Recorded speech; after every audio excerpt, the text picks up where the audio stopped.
We're here to serve on Cruisin', presented by RK Motors Charlotte. He had a full-service Wedgwood china set for this car so he could serve out of the back of the car. Automotive history on display, including Doc Brown's favorite. It's a 1981. It's the first one off the production line. Number one. Number one. Plus, So on a big application, you have to use the water. dressing up your classic in Under the Hood. Hey, get a load of this. However, you open the vent window and only this part comes down. Cruisin', presented by RK Motors Charlotte, begins in seconds.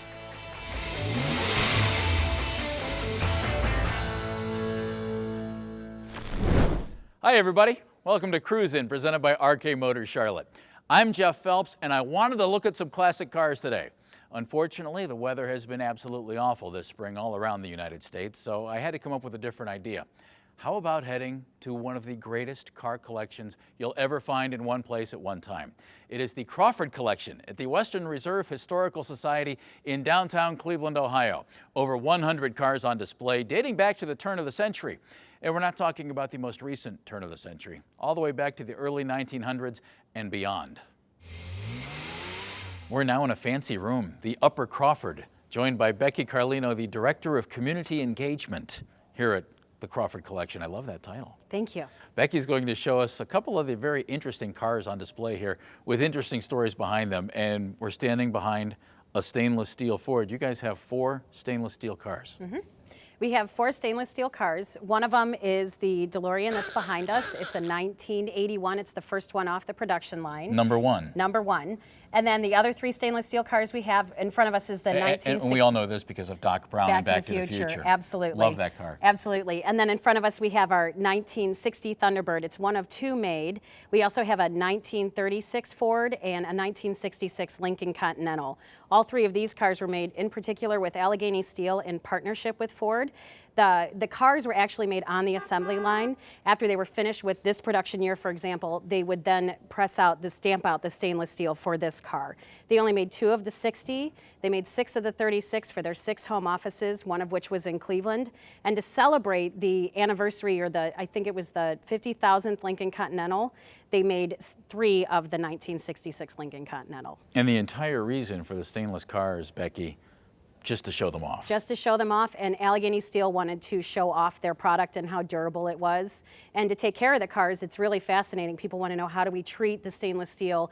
And it's just like silverware. You wash it with warm soap and water. Your museum, the only museum that has... The complete set of Allegheny Steel cars. No one else in the world has the whole set. That's very cool. Mm-hmm. And these cars have been on the road. Yes, this one actually, we call them Love Bites down the side. It has some marks down the side. Love Bites, how sweet. And then the 36 Ford was driven for 300,000 miles. 300,000 miles on and the will 36 run again. Ford. Yes. Wow. Becky, this may be the biggest car I've ever seen in my life. Really? What is it? This is a 1929 Minerva. The body of the car was made in Belgium. It's a Belgian car. But then a lot of the styling and the aftermarket kind of parts were done in New York. And I really want you to take a close look inside. The car was owned by a self-proclaimed man named the Omnipotent, and he had many levels of self-proclamation. He had a full-service Wedgwood china set for this car so he could serve out of the back of the car. He had ivory door locks installed as well as ivory window pulls. The woodwork in here is actually mahogany, and it's seat 7 in the back. So it's really a fabulous car for us to have. And when you get a closer look, you'll see that the back has dual tires, because it's just such an astronomically heavy car for us. It can only be stored on this floor. It takes about 8 men to push or move this car. Becky, what are we looking at price-wise for this back in 1929? In 1929, this car cost $16,000. The average car, high-end car, was about $3,500. So this is way outside. If you did a comparison to today's cost, it would be about $600,000 car. Wow. And this has been out and about? It has been out and about, not in many years.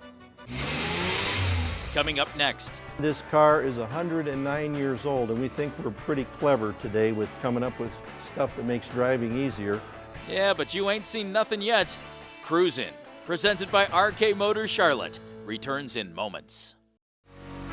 World-class collector vehicles. That's what RK Motors Charlotte is all about. The finest in classic, muscle, and high-performance automobiles. The design and excellence of the 1930s and 40s. The chrome of the 1950s. The muscle of the 1960s and 70s, and much more. RK Motors is the one-stop shop to sell your car, add a new prize to your collection, or restore an old friend to past glory. Learn more about RK Motors Charlotte at rkmotorscharlotte.com.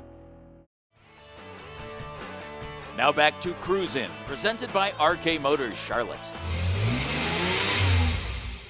The 140 cars here in the Crawford Collection are maintained by a fabulous staff of volunteers, and we have a couple with us right now, Jack Kimberly and Ron Bowles. Guys, we are used to cars that are out on the road. People restore them to get them on the road. When they come to a museum, Ron, it's a very different situation. What do you do to a car here at the museum? What we try to do is whatever it takes to preserve the car so it doesn't deteriorate. We're working on now, trying to get all the cars so they could run if we needed to. And some of them will never leave the museum. Some others will go to designated car shows. For instance, this car is going to a competition in August with 2 other museums. And we're going over it carefully and seeing where the chips and scratches and things like that are. And, but we will not be restoring the car. So they're not like a car, take a 1955 Chevrolet and restore it and take it out and race it around. That's not the case with these cars. Jack, this is a 1902 American, only 500 made, only 3 known to exist, and you're getting ready to put it on the road. Yes. How do you do that? Where do you guys go? Well, typically, this car has run in the last 4 or 5 years. Typically, a car that sits for 4 or 5 years in a museum has got a fuel problem. The gasoline they make today deteriorates more quickly, and so you have to take the tank off, make sure there's no junk in the bottom of it. You have to take the carburetor off and thoroughly clean it, blow out the gas line, that's the fuel system. The electrical system generally stays okay, but you have to check the points to make sure they're not corroded, that you got a good hot spark, and put fresh oil in it and see if it'll run. And usually they will. It's a nice challenge, Ron. Yeah. Take Well, one of these things and get it ready to run. That's right. Luckily, we've got 25 or 30 volunteers, and in that group, we've got some real aces that are good on a carburetor, and some are good on the electrical systems. So when we get this car, we're going to take it to our warehouse to work on it, and then we'll divide up. And with all the talent we've got, everybody's going to be working on a piece of it, and then get it back together. And we have guys that are better at driving these cars than others. Keep in mind this car is 109 years old, and we think we're pretty clever today with coming up with stuff that makes driving easier. Probably back in the 40s or 50s, they came out with a steering wheel that would tilt out of the way. I know a Thunderbird had that back then. And look on this car. You grab a hold of the sleeve, pull up on it, set that down, and in goes the driver. Pick it back up, in goes the passenger. Slide that down the bottom. Down the road you go. Tilt steering wheel. This is the engine. This happens to be 1 cylinder, as opposed to cars now which are 4 V6, V8s. This is a 1 cylinder, has a copper gas tank. So one of the things, and then hoses that go to a cooling system underneath the car. And this just happens to be a muffler. You were truly an operator of a car in those days. If you weren't, you didn't have a car. Yeah. Joined now by volunteer Bill Nahamik, who is doing an assessment on a 1935 Chrysler Airflow. This car has been here since 1979 with the Crawford Collection. Bill, what do you do in an assessment, and why do you do it? Well, our assessment is done to establish what the condition of the car is in the collection at a specific point in time, so that as maintenance is done, as changes are done, repairs, if we want to get it in a running condition, we've got it all documented and we know what's done. We've got serial numbers, part numbers, all of that is all recorded and documented. Bill, one of the fun things about your assessments, the little discoveries you make and find out about these cars. This one has got so many little different features on it that you just don't know it until you get a chance to look at the cars. And then when we have visitors, we can explain some of this stuff. Little thing like about the early air conditioning is we have a little fan here that helped the driver stay a little bit cool. As a lot of the older cars from the 30s and 40s and even in the 50s, you had side vent windows. Which people are used to seeing. Yeah, a lot of us are in the 60 and older crowd are used to seeing these side vent windows. However, when we make sure that everything functions, so as we're checking out the glass, we find out both of these pieces come down at the same time.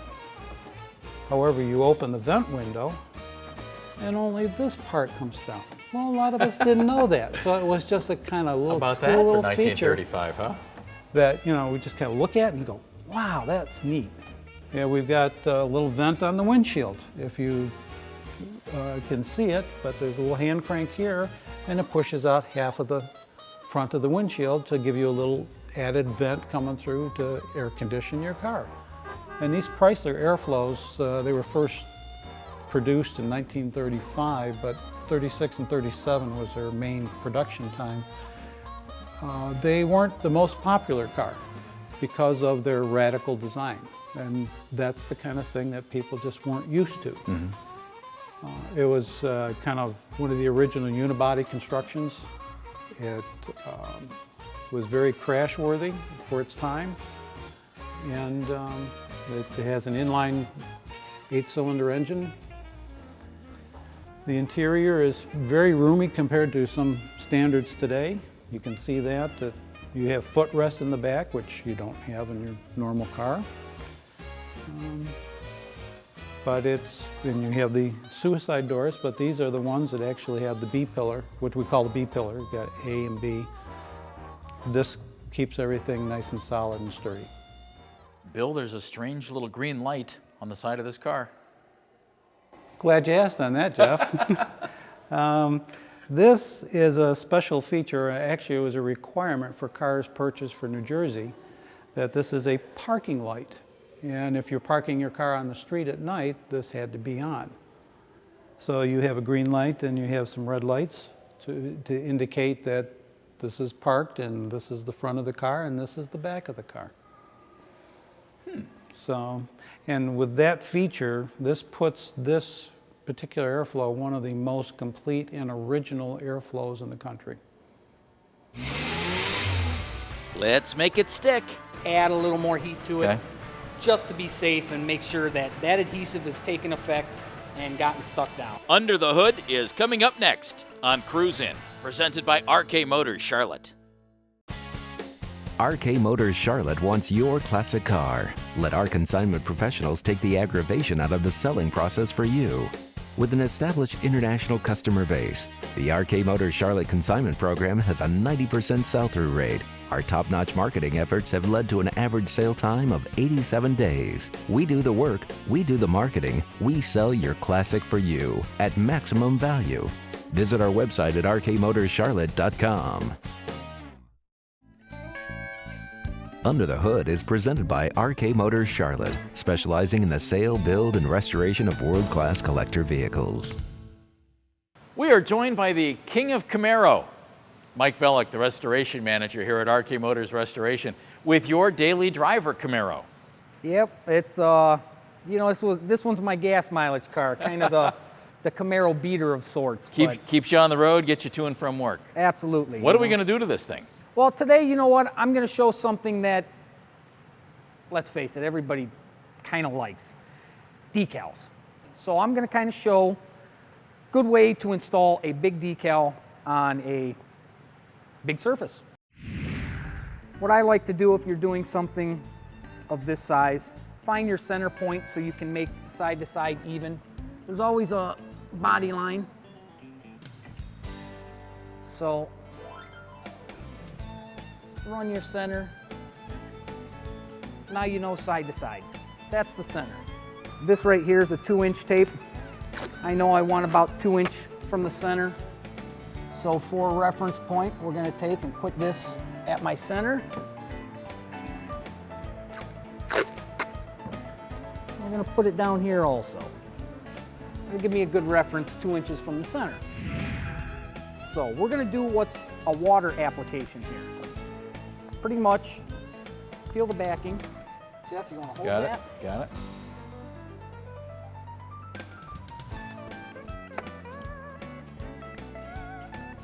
And again, there's your backing.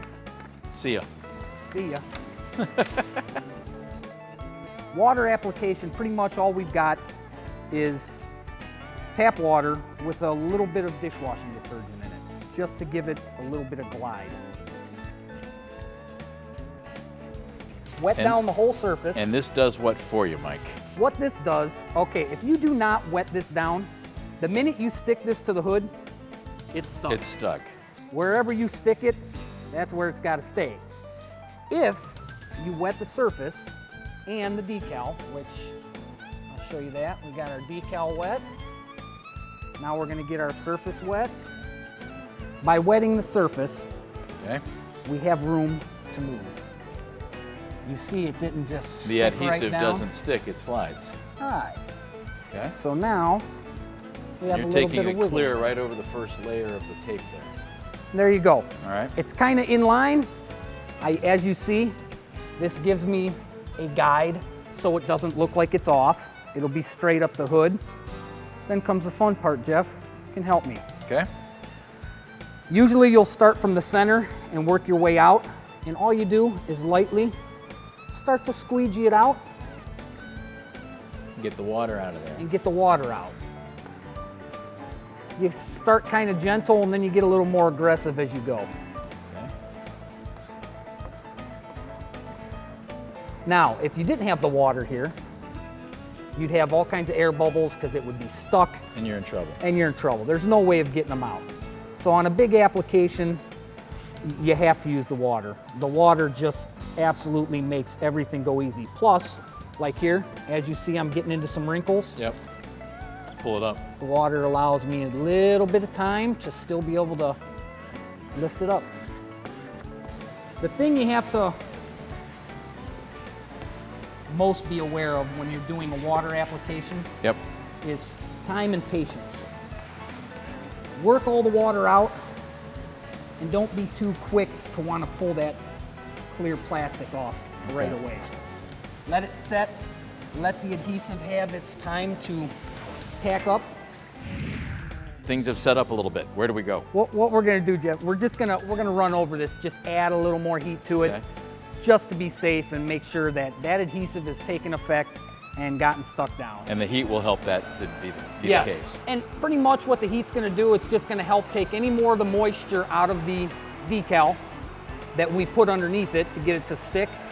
And as you'll see, you don't wanna get too close because if you do, you're gonna wrinkle up your Okay. decal. So it's something you gotta spend a little bit of care with. Just kinda give it a little heat.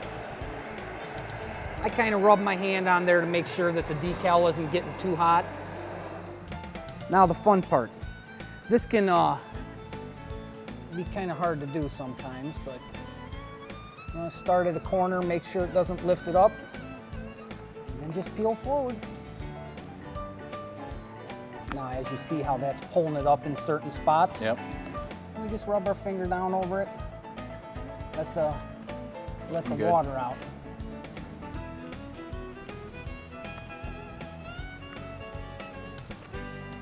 Got it.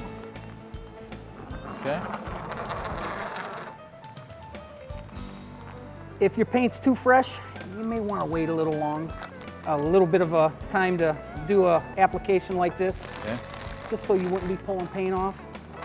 Yeah, that'd be bad too.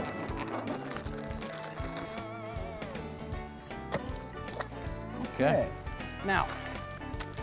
Now we've got a hood jam here. Pretty simple. Just be careful. Take yourself a nice razor blade. You can clearly see where your hood is and your bumper is. Split the difference between. Run your razor blade down.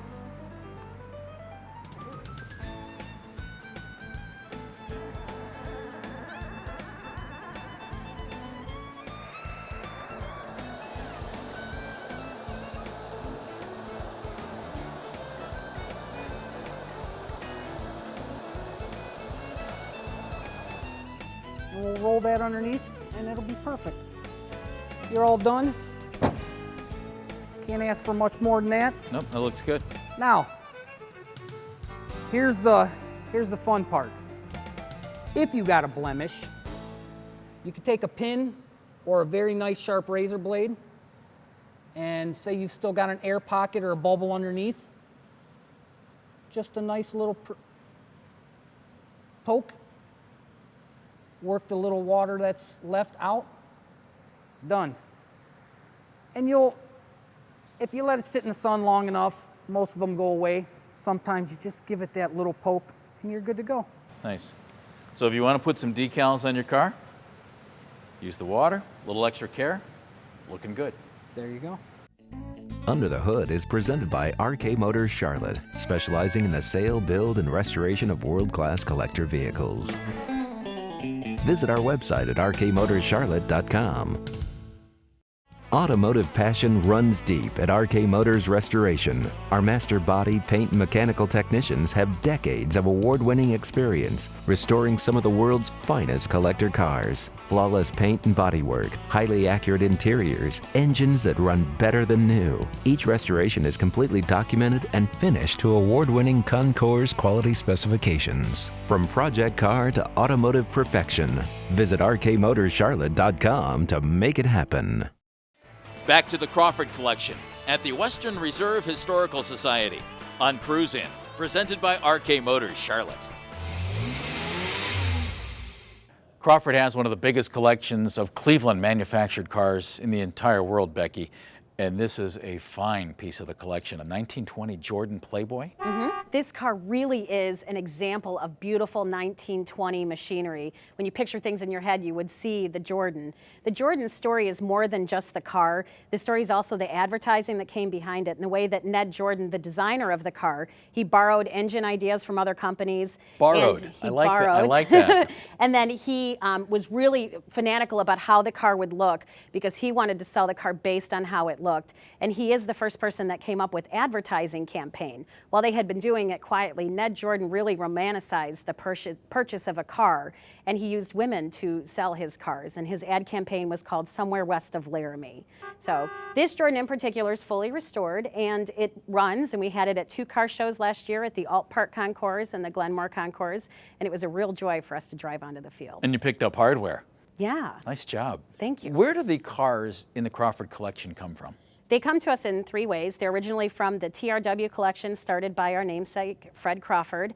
The whole collection was donated to the Western Reserve Historical Society. Since then, cars also have been donated from private collectors, as well as we go out and look for Cleveland-made or cars of technological significance in the auto industry that show the true reflection of the social standing of car, the evolution of the car, right down to entrepreneurship with the car. So we also go out and purchase cars. It's a great way to spend a day. It is. Hey everybody, here's a suggestion. When you come to the Crawford Collection here in downtown Cleveland, don't do this. Do not sit in a car, do not touch a car. Becky will go absolutely nuts, but she gave me special permission to sit in the 66 Lincoln stainless steel with the suicide doors. 67,758 original miles right here on this odometer. But don't do this. That'll do it for this edition of Cruise In, presented by RK Motors Charlotte. Don't forget everybody, rainy day, anytime, come to the Crawford Collection right here in downtown Cleveland. We'll see you next time, everybody.